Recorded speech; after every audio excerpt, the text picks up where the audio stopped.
I'm Rachel Edidin, and I am the co-host of Rachel and Miles Explain the X-Men, a weekly podcast all about the ins, outs, and retcons of our favorite superhero soap opera, as well as Rachel and Miles Review the X-Men. That's what you're watching right now, where Miles Stokes and I walk you through the X-books that come out in any given week. Now, Miles is out sick, so I am flying solo this week as we dive into the books of May 20th, 2015. First up is Uncanny X-Men number 34, written by Brian Michael Bendis, drawn by Chris Anka, and colored by Marty Garcia. And since I'm soloing on these, I'm going to keep them a little shorter than usual, just because no one to riff off. So this is a solid issue. It is the second to last of this run, save for X-Men 600, which has just been delayed to October, so I'm not really even sure how that's going to fit as a coda. This is also Chris Anka's last issue, and I am really sorry to see him go from the Central X title, because he's been a really amazing voice on it, and I think a really positively defining characteristic of the most recent era of Uncanny X-Men and X-Men in the X universe in general. Now, this is a book that's foundered a little bit in the weeks since the main team at its center got disbanded. There have been some cool one-shots, but not a lot of cohesion, and this is another kind of one-off story, although it does wrap up some dangling plot threads from earlier in the series, namely Dazzler's eventual inevitable revenge on Mystique. It also brings in the functional graduating class of Cyclops' X-Men, the kids who've been living with him in the Weapon X bunker and training there, and who've really grown into an interesting team and a group of breakout characters in their own right. It's a solid story. It's not one that I think is going to make a lot of sense if you haven't been following the series, but if these are characters you've been reading along with, it's a great resolution for a lot of them. And again, it's nice to see some of those dangling threads closed up before the universe is destroyed.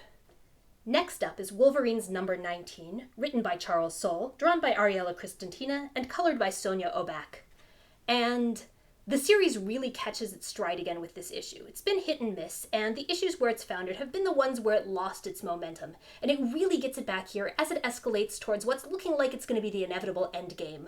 Mystique's plans are starting to come to fruition and fall apart at the same time, and she's having to improvise on a level that she really hasn't before, which is fascinating and fun to watch. Again, this is a series that's consistently really put her in her element in cool ways that we don't get to see much, and that's definitely the case this issue. It also wraps up the fight with Mr. Sinister, and it does it really nicely.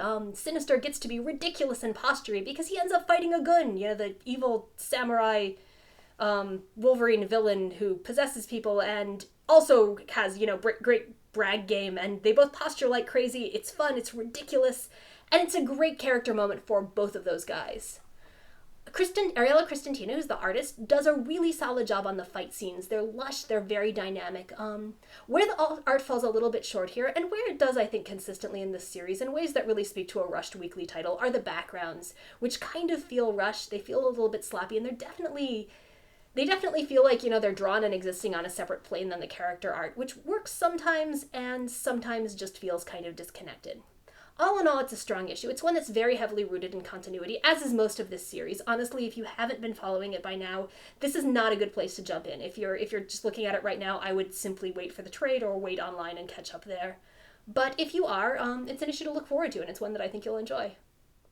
I should note before diving into picks of the week that there is an issue of Secret Wars Battleworld, the first issue actually out this week, which we are not covering because our general rule with Secret Wars books is we're going to cover the X titles and we're going to cover the general titles, the anthology ones like Battleworld, when they intersect in significant ways with X characters or lines. This issue does not. It's a lot of fun. You might want to read it anyway, but not our problem. So, with that out of the way, our pick of the week this week is not a comic book or X-Men related. It is Mad Max Fury Road, which you need to go see if you have not seen it yet and you have the option of seeing it at all. It is stunning, it is amazing, it is revolutionary, it's a really, really damn good action movie, and it is also fascinating and marvelous and subversive in ways that I have been wanting and waiting and hoping to see on screen for as long as I can remember and never really expected to, especially in this context.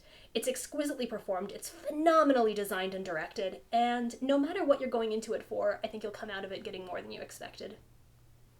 As for our panel of the week, we are going to go back to Uncanny X-Men number 34. Chris Anka is going out with a good bang, and in this case, with a panel that really speaks, I think, to the camaraderie that's grown among the really odd assembly of characters in this book. This isn't a particularly innovative panel. It's, the heroes surrounding the villains classic composition, but it's pulled off beautifully. And as an end and as a wrap-up to this series, it gives a great sense of continuity and a great sense of closure that I really, really appreciated. So that about wraps it up for this week. Thanks for watching. If you like what you've seen here but think it would be better with two hosts, check out our podcast, Rachel and Miles Explain the X-Men. New episodes go up every Sunday at rachelandmiles.com and on iTunes and Stitcher.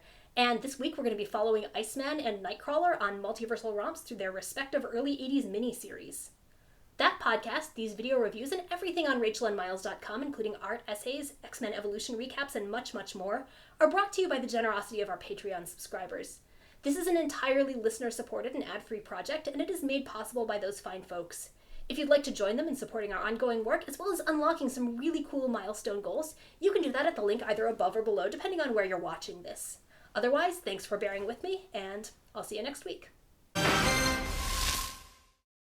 Oh, I forgot. There is totally an X-Men connection in Fury Road, which is the guy who plays Beast in Days of Future Past and First Class. So you have no excuses. Go see it. Go leave whatever you're doing. Walk out of your workplace. Go watch it right now. Seriously. Now. I'm waiting.